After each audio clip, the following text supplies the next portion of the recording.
Sindacati uniti in Piazza Bra a Verona per la mobilitazione nazionale e ripartire dal lavoro. Il paese, dicono, ha bisogno di ricomporre un tessuto sociale che l'emergenza Covid ha messo e sta mettendo tuttora a dura prova, a partire dal sistema sanitario. Il messaggio da questa piazza è che il governo, la politica ci deve ascoltare. CGIL e CISL-UIL hanno le idee chiare e hanno proposte per rilanciare il nostro paese, ma lo vogliamo fare tutti assieme.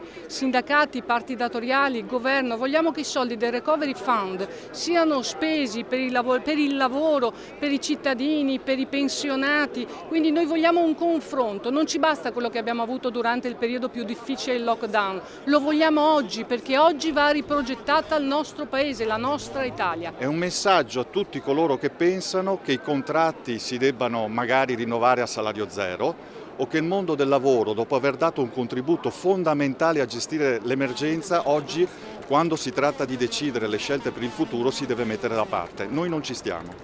Non solo sacrifici da parte dei lavoratori e delle lavoratrici, pensiamo a tutti coloro, soprattutto donne, che hanno lavorato nella fase più dura del lockdown.